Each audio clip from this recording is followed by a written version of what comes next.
let's talk about, Greg, let's talk about supply and demand of uranium. That it starts there, doesn't it? Because right now we've got a very tight supply and huge demand for uranium, and more power plants coming online, don't we?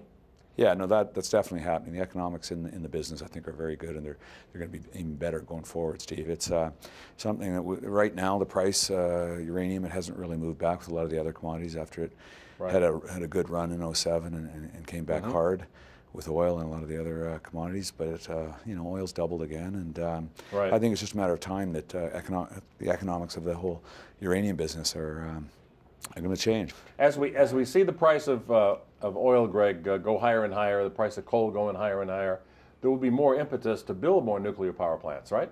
Yes, definitely, and that's I think right now you see globally over 400 in different stages of construction and planning and whatnot. So I think eventually when these start coming on over the next number of years, it's going to create even greater demand for the uranium than we have right now. Well, the numbers that I saw from your company were something like more than 400 total plants coming online, which is quite remarkable. Yes, no, there's over 400, I think, globally right now, and they're saying 400 is actually between construction and planning, and everything in between that stage. Yeah, so we're talking about 5, 10, 20 years out, but still a lot of new nuclear power plants coming online. Definitely. Yeah. And it can change very quickly. All you have to do is look at really what's happened in the last year with a number of the commodities that have bounced back, that have more than doubled, whether it's copper or oil, a number of them. And I think it's going to happen with uranium probably sooner than we expect. Well, Uracan, as you know, over the years I've looked at a lot of uranium companies. Yours intrigues me because you've got so much of it, such a large expanse of land, 1,000 square kilometers, of which you're just really getting into the analysis of what's really there, and it's at or near surface, bulk tonnage. It's everything we like to see with uranium. It'll be a big open pit mine, right? Yeah, I think it's a really exciting company. We started a few years ago. We have a very large area in Quebec, also in Saskatchewan, but it's a lot of ground to cover. We've only explored a small percentage, I think like 4% of our area, and our ratio of discovery to meters drilled is quite extraordinary. And we have built a resource in an area that we call Double S of about 44 million pounds. And that's sort of a very solid base. It's it is open pit, low, sort of bulk tonnage strategy that we have as a company, and it makes us different than a lot of the other juniors that are going deep. The deeper you go, the more problematic it can be. Definitely the more expensive it is, and not only to mine it if you eventually find it, but also just in the exploration stage. And that's really expensive money that you have when you're exploring, because you're still trying to find it. So. Our exploration is all sort of from surface down to a couple hundred meters, and we've had a number of discoveries in addition to that Double S resource. That's right. We've had a couple high-grade projects that we're really excited about.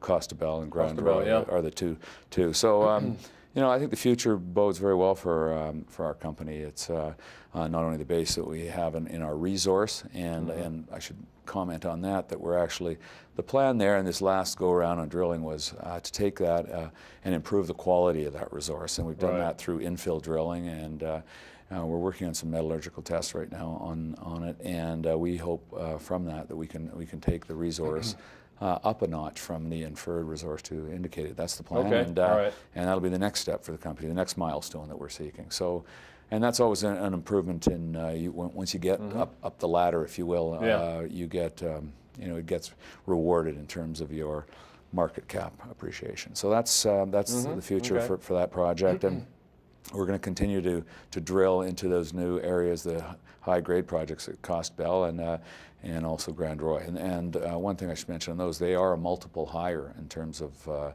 the grades of the Double S. We're anywhere from 2 to probably 8 times higher. In Grand Roy, we the more you drill, the better it is, huh? Up to 4 pounds, and Costabel, we're looking up to a pound, and compared to the Double S, that's probably 3 to 4 times better. So, and if we can prove that up anywhere between a half a pound and a pound at surface, even in the current numbers on uranium, we think it can be economic. And people often use that low number of $40, and they say, can your projects work at that number? I mean, I think you have to really, that spot price isn't really that relevant in the long term, and I think if on a mine, you'd be looking at the longer term price, and so pushing 60. But as I say, I think by the time we're at that stage where we'd be looking at that, we believe that the price of uranium will be significantly higher.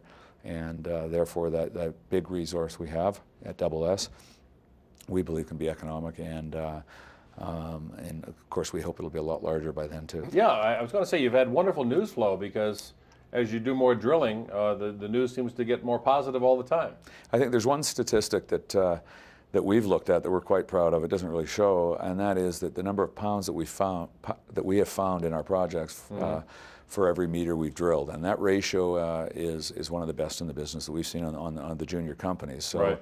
As I say, we're at over 44, or about 44 million pounds right now. So we're doing very, very well. Very nice. You've got a new resource estimate out there. Yes, right? Yes, we have. We've just improved that, and yeah, it's getting up there. I mean, it's to a point where we'll have to start.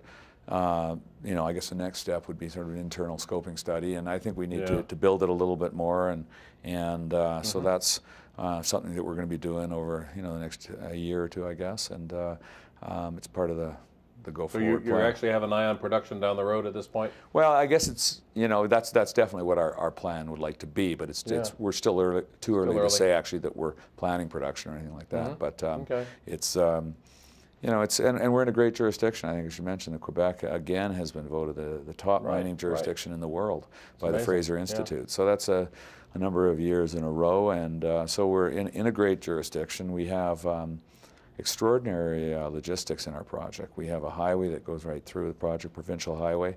We have a power line that runs right through the project, and seaport. Seaport there. We're right at Tidewater, and also. Quebec is building a new power station not very far away, and and already their power is amongst the cheapest in the world. And we've got lots of access to fresh water as well, which is important. So again, if you look at some of the other projects out there, and we're in Canada where you've got security of title, and and I guess another thing, I mean, Quebec returns about a third of your exploration dollars back every year. So non-dilutive financing, we get a check back from the government for the money we spend on exploration, and that's one of the reasons why I think Quebec is so highly regarded, and they've got a great mining history and tradition. Where there's a mining town not very far away, and other mines within the region. So it's what they're very good at, actually. So we're real proud to be there, and we've got some exciting projects as well. I guess what I look at, Greg, is I look at the huge resources you're developing and defining, and compare that to the market cap of the company, and you have to say this is the value play of the century, right? I think so, and we're disappointed, obviously, that the juniors really in the uranium space of all, we're not alone in that regard. They haven't really been had that run back, and as I say, part of that is because of the price of uranium just hasn't moved, and we think that will happen, and they'll all start getting some respect. But the smart money in the business, and call it the commodity business, pretty much any the financial markets, often will be contrarian money. They'll be looking at not rushing out to buy what is hot and what everyone else is buying, but rather looking for the the real value play. And I think uranium is a value play right now. It's the uranium companies, including ours, on the marketplace have I think have a tremendous upside, and I think one day you're going to see that reversed. And people will be moving up, and by then we'll be one of the juniors with the great resource and exciting exploration plays. Yeah.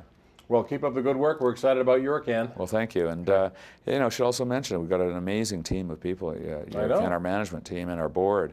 I mean, it's the track record of our group, from building companies from startup to actually selling the companies for many billions of dollars has been amazing. Actually, the number of companies within our group from the guys on the board, it's and that's really what this for us, that's what we're in it for, is to try and find an undervalued company. And I think that's why we put our time in on this project. We think we've got a great asset, have a tiger by the tail, and we have a team of people that can implement it.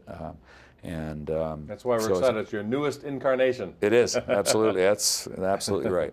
Yeah. Well, thanks for being here. Well, thank you for being here. Okay, thanks.